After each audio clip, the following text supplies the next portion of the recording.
Cristina Brites, candidata a diputada nacional por Misiones. Votá Fuerza Patria.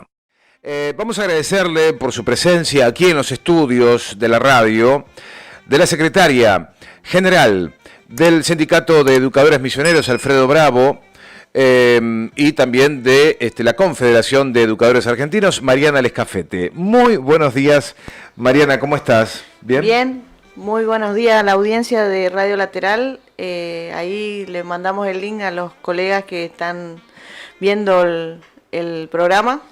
Y bueno, compartiendo un poco la situación de los trabajadores que representamos, que son los docentes de Misiones, digamos. Bien, bien. Tengo aquí en mis manos una cédula de notificación y una resolución. Yo quisiera pedirte que nos expliques y también que de alguna manera vayamos abordando o actualizando la información de una suerte de persecución que hemos escuchado de los trabajadores del CEMAP-SEA. Ya nos has contado esta situación, pero es como flujo y reflujo, ¿no? Amaga con que se va a solucionar, pero recrudece el ataque contra muchos de tus delegados. ¿Cómo está esto? Recién ahora vengo del consejo que nos encontraban en un expediente donde tenían que notificarnos de una resolución que debió sacar el consejo hace más de un mes, pero que la sacó este viernes después de varias intimaciones realizadas por nuestro sindicato, una resolución que en este caso es la 6.732 del 25, donde establece que le restituyan y se retrotraiga la situación de la delegada Leiva Victoria, que es una de las delegadas perseguidas, digamos, y que se logró revertir en la justicia con una acción de amparo judicial que hasta acá estaba incumpliendo el Consejo General de Educación y debería pagar una multa si se prolongaba en el tiempo, porque las resoluciones judiciales están para cumplirlas, más allá de que consideren que el Consejo hizo una resolución sacando a nuestra delegada. Hoy el amparo plantea retrotraer toda la situación, con lo cual deberían haberla puesta en funciones, y estamos, hoy justamente retiramos, porque no aparecía el expediente, pero apareció, donde se garantizó el derecho a la colega Leiva Rosa Victoria de restituirla en su cargo, digamos, que fue a través del imperio de la ley en el ámbito judicial, digamos. ¿Ella de qué localidad? De Posadas, del Colegio Nacional Martín de Musí, de Posadas. Bien, bien. ¿De cuánto data esta defensa que está ejerciendo el CEMAB por esta delegada? Por esta y otros delegados, pues son casi 5 delegados que están en esa situación, venimos hace más de 3 meses, 4 casi. ¿Qué es lo que explica este cambio repentino y ahora resulta que los delegados que venían funcionando, venían trabajando con tranquilidad, hoy son hostigados por el Consejo?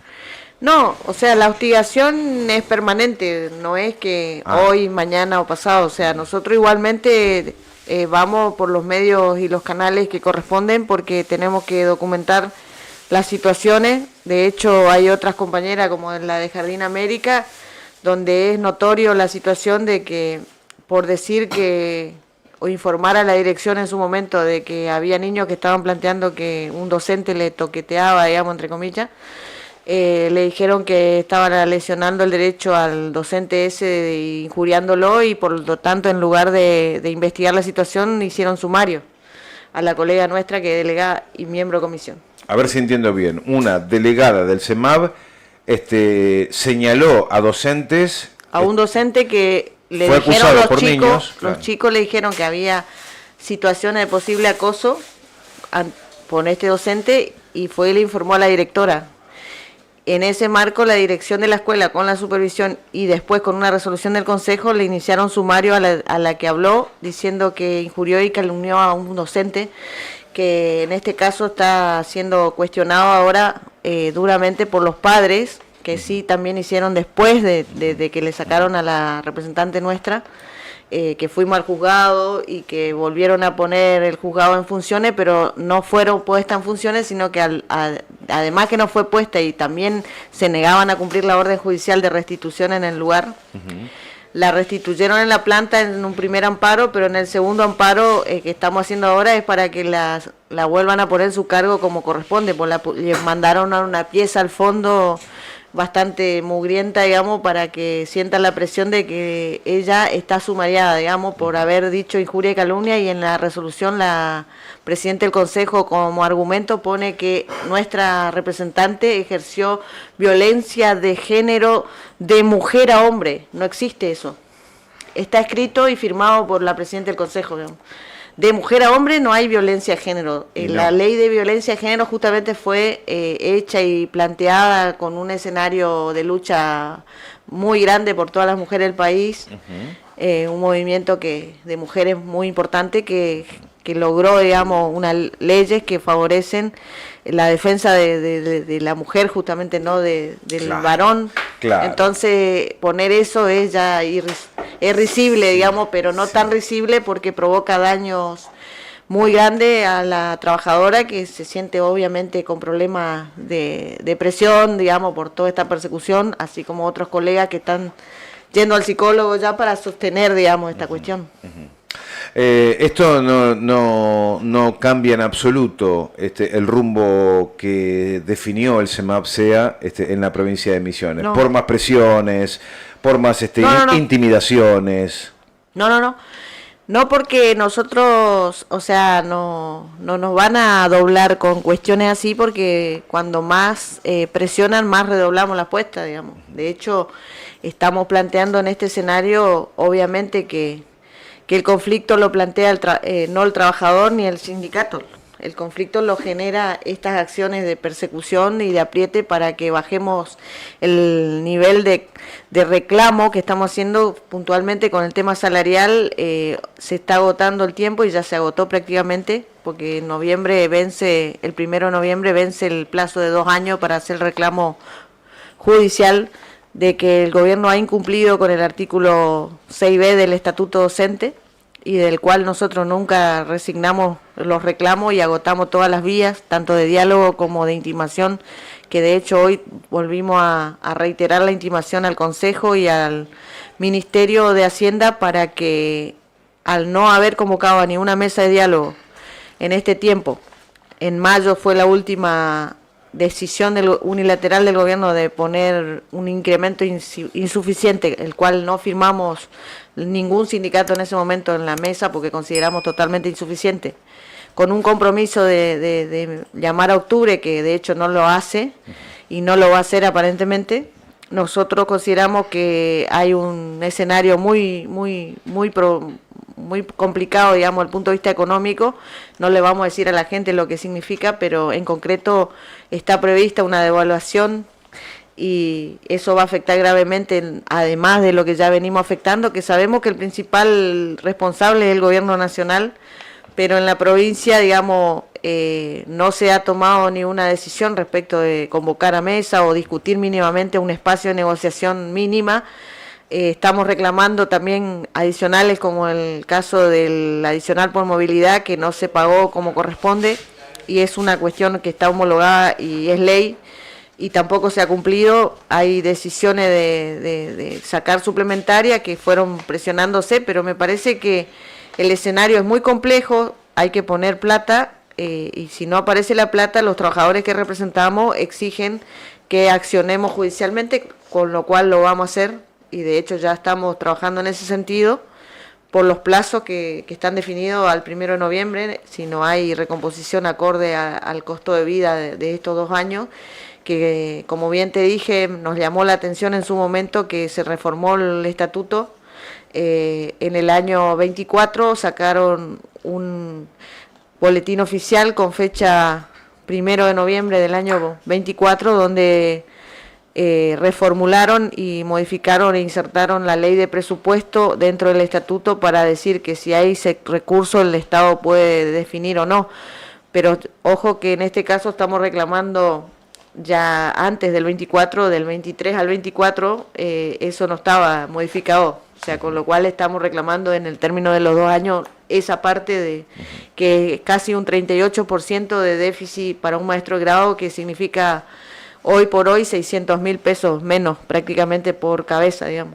Entonces, este marco que es lo último, cuando un trabajador reclama, siempre se trata de que el sindicato sea la herramienta, digamos, de negociación y de diálogo, etcétera.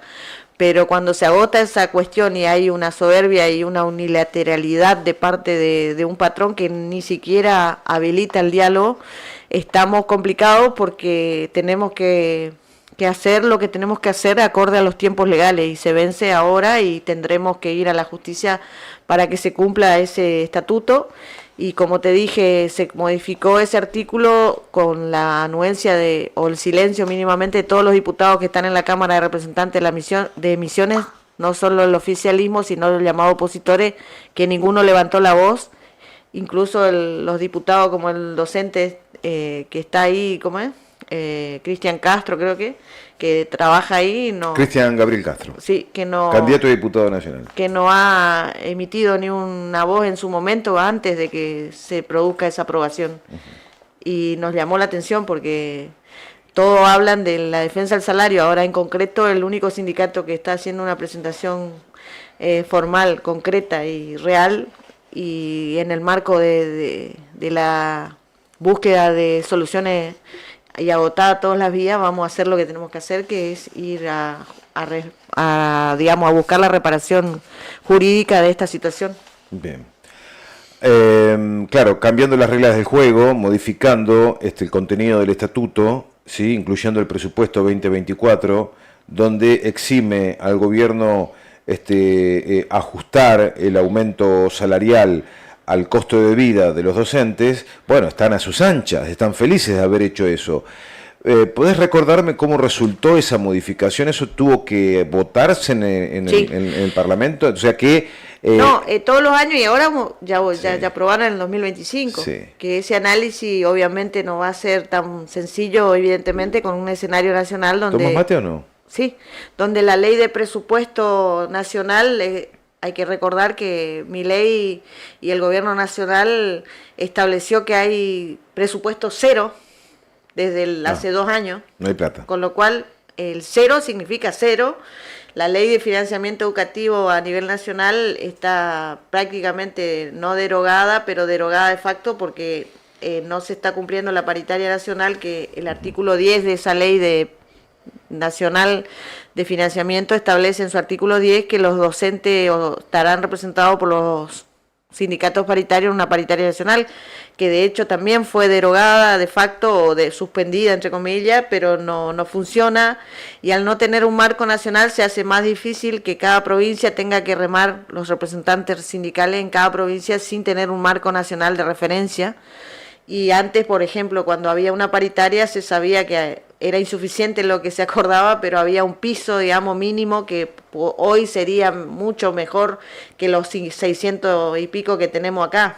Entonces, vos partías de ese piso que Claro. podría ser ponerle 1 millón y de ahí para arriba peleaba en cada provincia para mejorarlo. Claro. Hoy estamos en el fondo de la olla y con una situación compleja, con esa política nefasta de nación que plantea el escenario de que el Estado no debería existir, con lo cual los recursos nacionales no están viniendo como corresponde, pero en el caso de la provincia de Misiones seguimos viendo que Misiones figura séptima en recepción de fondos, sin embargo caímos del 12, hace 3 años que estábamos en salario, al 22, casi el 23, con lo cual hay un déficit ahí de poner la plata donde corresponde. Con la anuencia del presupuesto, ¿quién vota? Y votan todos los diputados que están en la Cámara de Representantes, por la mayoría o la minoría, y se aprueba ese presupuesto para el año siguiente. En el caso del 2024 también se aprobó un presupuesto, pero ahí en esa aprobación definieron publicar el boletín oficial el 1 de noviembre del año 24, que se modificaba el artículo 132, pasaba a ser 133, que no se derogó ese artículo, pero insertaron un artículo en el 132 que establece que el gobierno podrá pagar acorde a los recursos que tenga, no taxativamente como decía la ley. Ahora, pero no tiene peso de ley eso, más allá de la queja, entiendo la queja del SEMAR, dice, che, me están cambiando la regla de juego, ahora el gobierno queda libre, si no quiere subir el salario de acuerdo al costo de vida, lo que me cuesta vivir a mí como docente, es ley. Esta denuncia ¿cuánto peso puede tener si fue votado en la Cámara de Representantes por legisladores que son los representantes del pueblo? ¿Qué denuncia decís? No entiendo. Esta modificación que me decís que se hizo del presupuesto en 2024 y que modifica el estatuto, si fue votada en la Cámara, no entiendo cómo es que se puede revertir la situación. ¿Cómo se puede revertir si fue votada? Eso quiero decir. Sí, fue votada en noviembre del 2024, Sí. pero de noviembre al 2023 a octubre, 31 de octubre del 2024, no estaba modificado. Y ese lapso se debe incorporar el costo de vida, ¿me entiendes? Ajá. O sea, ahí no estaba modificado ese lapso del 2023 al 2024. Bien. Entonces, en judiciales, en lo laboral, tenés 2 años para reclamar. Ese 2 años vence ahora en noviembre del 2023 al 2024. ¿Se entiende? Ujú. Sí, sí, sí. Bueno, veremos qué pasa entonces. Por eso, o sea, vos me preguntás, ¿después se modificó? Sí, se modificó, Sí. pero antes no estaba modificado. Y eso tampoco cubrieron el costo de vida. O sea, Claro. nosotros siempre reclamamos que sea acorde al costo de vida, pero como había negociación colectiva en la mesa paritaria, se iba trasladando el reclamo para que veamos si íbamos construyendo más salario dentro de ese año. Así pasó, porque eso pasó, no es que nunca pasó. Pasó, sí. En el 2020 nosotros entramos a la mesa de diálogo y el salario básico era 5.800. El que quiere sacar porcentaje, que saque. Y a noviembre del 2023 el salario básico era 67.500,77. O sea, de ahí vos tenés un 900 y pico % interanual entre el 20 y el 2023. Y el costo de vida había sido de 800 y pico, o sea, superamos el costo de vida. Por eso nos fuimos a la justicia. ¿Me entiendes? Pero en el 23 llegó el gobierno de Milei, en el diciembre, digamos, y ahí se congeló el salario en 200.000 pesos, lo mínimo.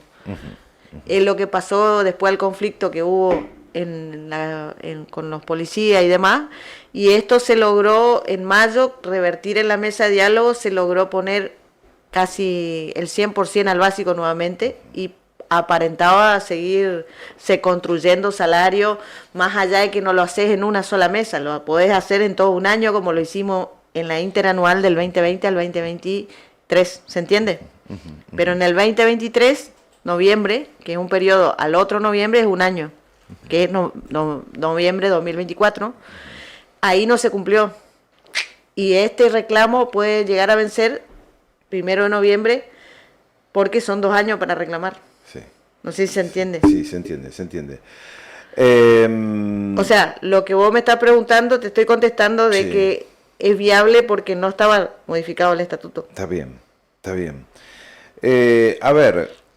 Más allá que sabemos que lo político es lo que define, digamos, nosotros como trabajadores, la única instancia hoy que tenemos, más allá de los conflictos que los genera el gobierno y que se hagan manifestaciones y demás, no hacer ese reclamo es renunciar a un reclamo como sindicato, digamos, que corresponde hacer. Bien, bien.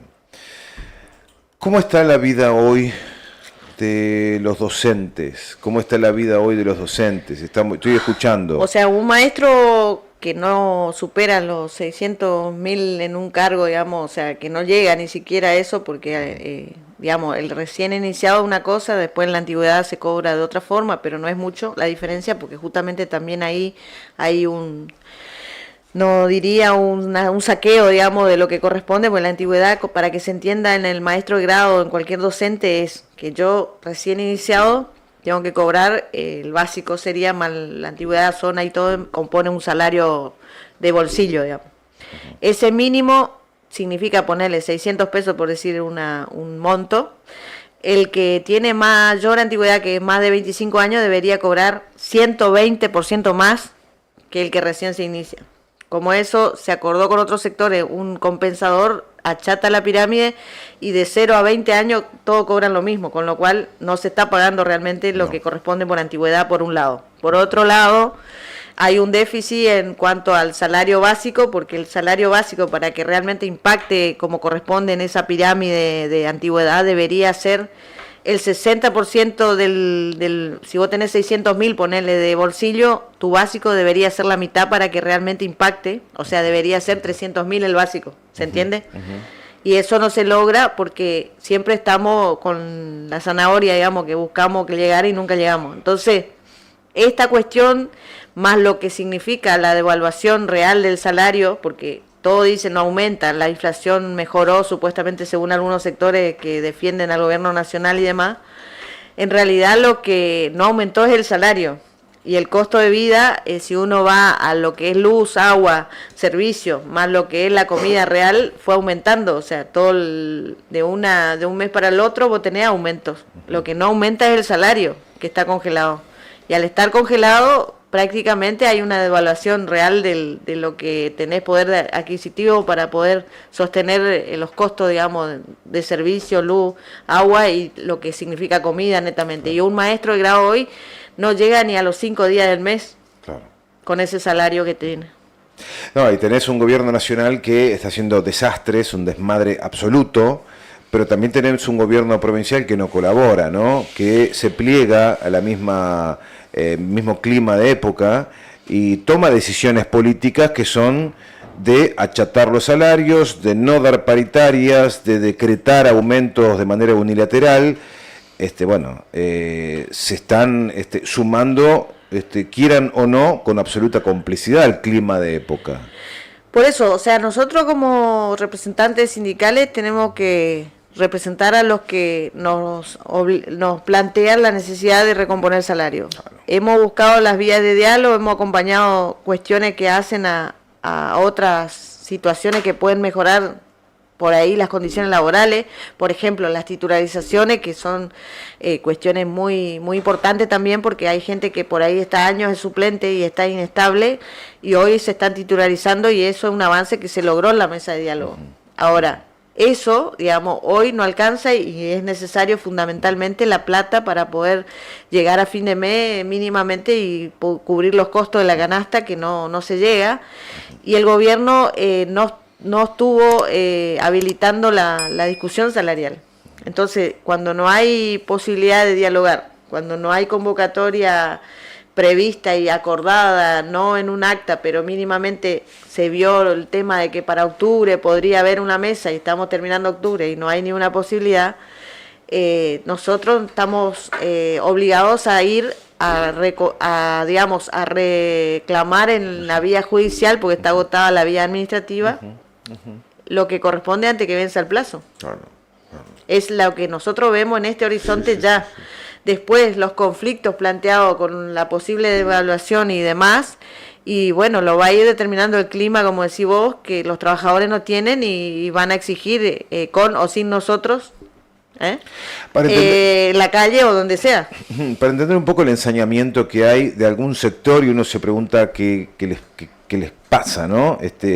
¿Es el Consejo General de Educación o es el Ministerio de Educación? ¿Qué sector está apuntando? No, con el ministro de Educación hemos tenido diálogo y de hecho ha cumplido entre los conceptos que hemos planteado, por ejemplo, capacitación, que es el área, porque hay dos áreas diferentes, o sea, si bien para que se entienda, el Consejo es el que administra todo lo que hace al manejo de la escuela, o sea, real y administrativamente le corresponde por ley, digamos, porque es el órgano máximo de conducción educativa según la Constitución. Ahora, el Ministerio es un órgano más político que maneja las cuestiones de capacitación, presupuesto y el diálogo entre los sindicatos, digamos, si bien no define cuestiones presupuestarias, que de hecho lo hace Hacienda, porque no nos olvidemos que en la época ya de Caballo ya hubo una ley de administración financiera que la provincia nunca dejó de tener, que el Ministerio de Hacienda recibe los fondos, incluidos los nuestros de obra social, y de ahí distribuye a su criterio. O sea, no son los ministros los que tienen a cargo los presupuestos. ¿Se entiende? Entonces, el reclamo puntual de cuestiones salariales y demás son Hacienda, porque él que tiene las facultades extraordinarias que juntamente le da la ley de presupuesto, cuando se vota la ley de presupuesto, que el ministro de Hacienda defina cómo, cuándo y dónde se pagan las cosas. Dios mío, cuánto poder.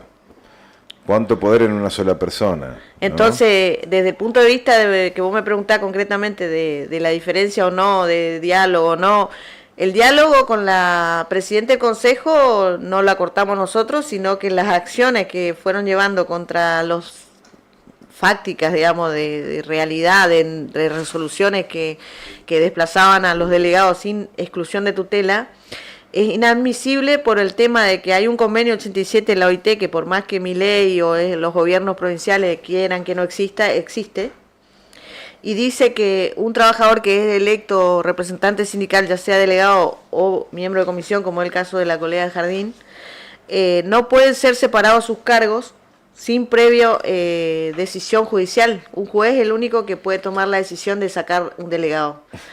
No puede sacar el mismo patrón un delegado porque para eso fue electo por sus compañeros, para que represente con esa inmunidad que le da la ley y el convenio 87, la ley 23.551, establece el artículo 50 que para sacar un delegado tiene que haber una exclusión de tutela. ¿Qué es la exclusión de tutela? Que tienen que pedirle al juez que le excluya y le saque la tutela para luego avanzar en la modificación de su situación laboral. El Consejo, sin exclusión de tutela, sin tomar decisión, ha desplazado por resoluciones y sacado de su lugar de trabajo a delegados y representantes del CEMAP, que no lo ha hecho con ningún sector, solo con el CEMAP.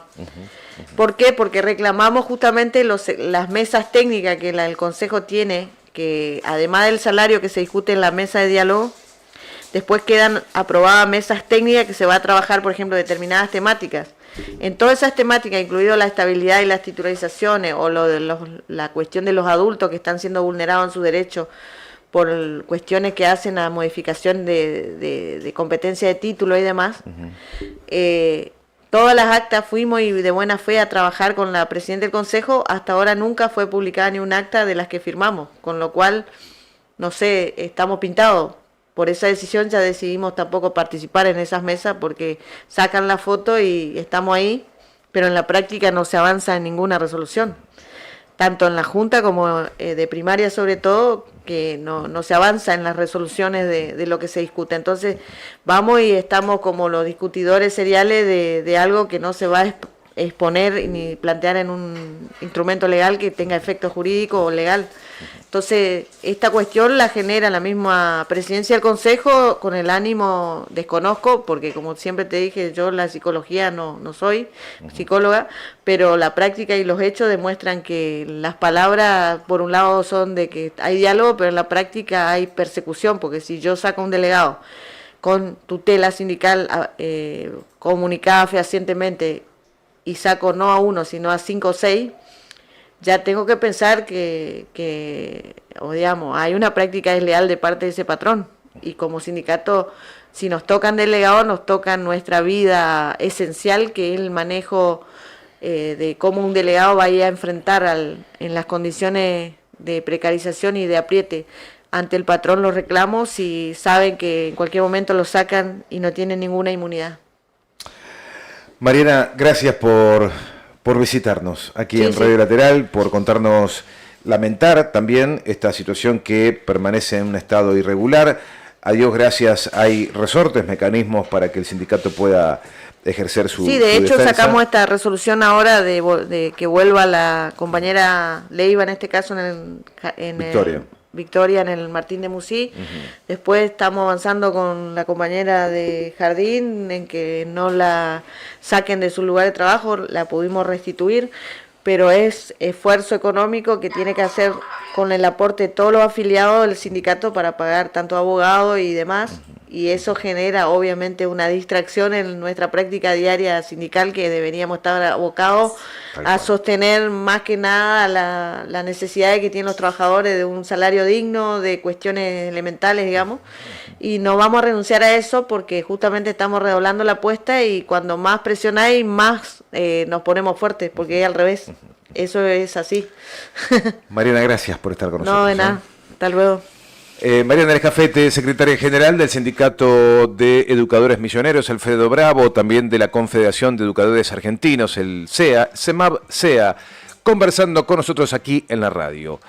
Denuncias, reclamos, disputa, pelea, pero sobre todo, bueno, a la altura de las circunstancias para ejercer la defensa de todos sus afiliados.